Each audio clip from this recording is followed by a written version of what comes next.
Hey guys, it's Enslaver here. I feel a little bit remiss about talking about the Master System on the podcast last week without being able to name very many good games. So, when I was at my parents' house a couple of days ago, I fished out my old Master System and all the games I could find. Unfortunately, there's a couple missing, including Crash Dummies, but I described that in enough detail really on the show, so I'm not really too worried about that. Something I found, which was a little bit annoying, was that the controller, which is in pieces at the moment... Oh shit, I've just dropped the buttons. Ugh. Anyway, the controller was unfortunately a little bit broken. The little plastic pad, you had to press it really hard to the extent that my thumb was starting to hurt really badly, and so I couldn't really play it, which was a shame. So what I did was, because it's such a simple piece of electronics, I just jury-rigged something together using a box of cough sweets and the cardboard from my Amazon packaging. So it's actually allowing me to play, and I'm going to play a couple of games now and just talk about them. So the one I've got playing at the moment is Sonic. Now this is actually the Game Gear version of Sonic. It's not the original Sonic one. It's basically one that was retroconned back onto the Master System. The reason the Master System controller is so simple is because it is. Try and avoid that buzz bomber. The reason the Master System controller is so simple is because the Master System is basically the same hardware as the Game Gear, which is obviously a handheld console. And so the handheld console just has all the controls on the casing itself. And so all you need to do to make a controller is just remotely move all of those controls onto the end of a wire, which is what this is. There we go. And you can see evidence in that by the fact that the pause button is actually on the console itself, which, when I show you Desert Strike in a minute, is extremely annoying. Hey, there's a camera. What's really weird is that I actually remember everything about this game, including the music, which is really good. Now, one thing I cannot remember is how the hell am I supposed to get that Chaos Emerald? There we go. Yeah. Something that's good about this controller I've made for myself is, instead of having two separate buttons, I don't know if you can see that here, but instead of two separate buttons, I've got just this one line of cardboard across the two buttons, which is actually extremely useful because it's quite easy. You can just rock back and forth between the two, or you can just push it all down and use it as both together, which, as I'll show you in a minute in Desert Strike. Ooh, we've got a scrolling level here. Yeah, I remember this. These piranhas are vicious bastards. Right. Take that. There we go.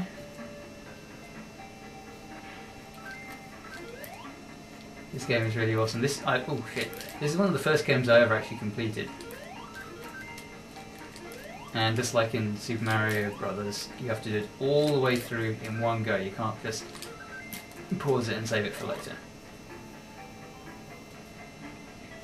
Oh crap. There we go.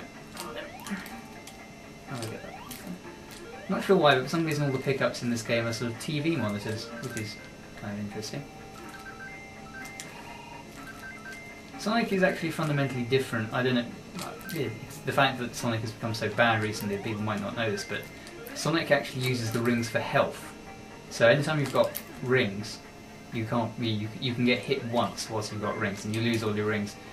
This game is actually slightly more, the mechanic in this game is actually slightly more difficult than the Mega Drive games, because the system didn't have enough horsepower to show all of the rings coming out of you once you got hit. So you only get a couple.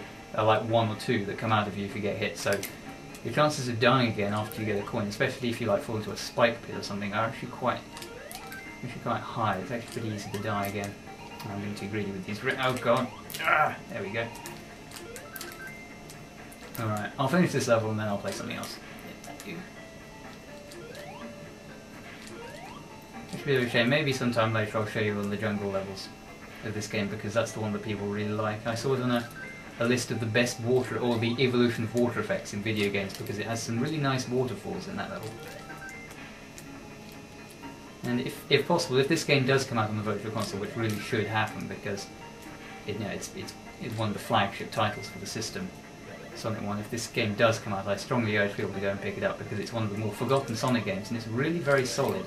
It's not too challenging. I mean, as I said, I beat it. The second Sonic game on the Master System is pretty damn hard, but this one's quite easy. Alright, enough of that.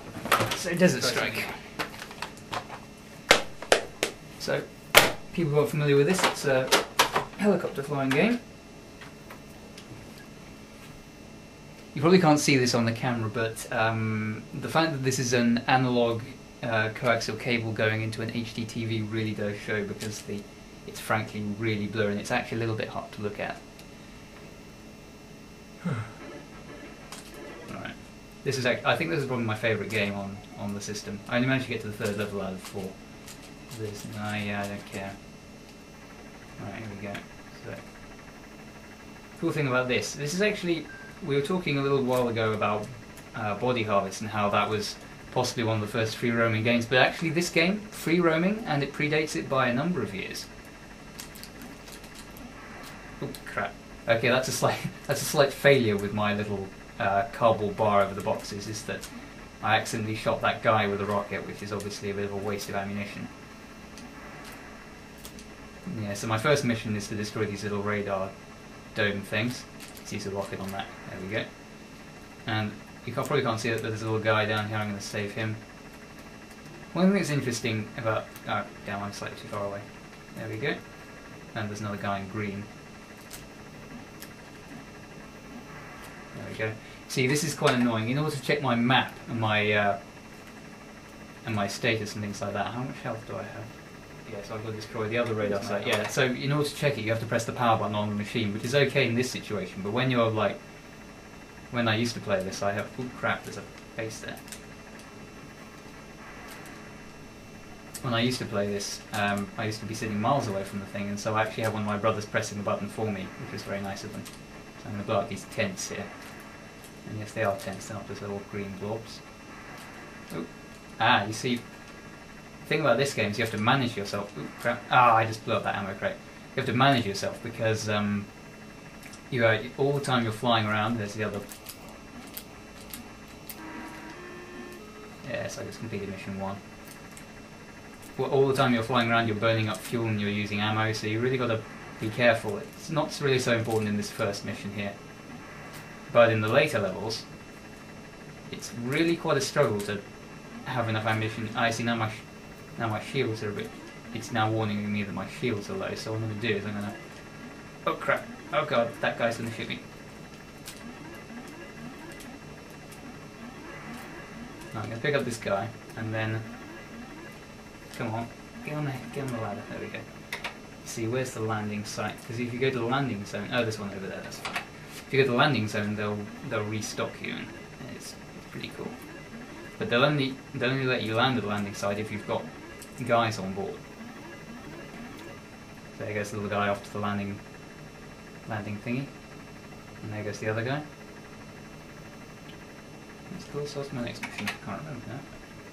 Right, so that's ammo crate. So okay, I've got to destroy the power station. Okay, well, that means you can destroy pretty much everything in this game. So destructible environments, another thing this game might have been one of the first things to do. Not totally destructible, of course, only things that you're actually allowed to destroy. Oh jeez, these things are fucking annoying. Ah, great. Oh my gosh, shield warning again. Okay, that's that. That's that.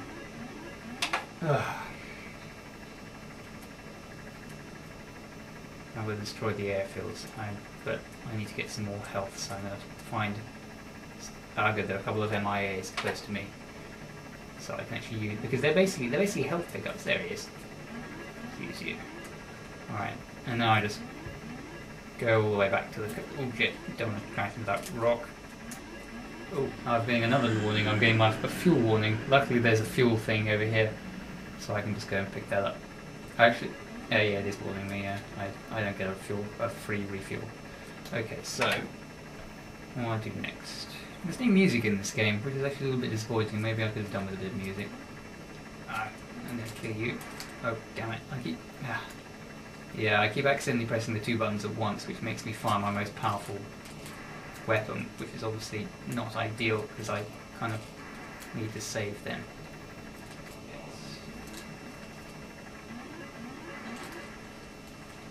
Let's throw this rocket thing.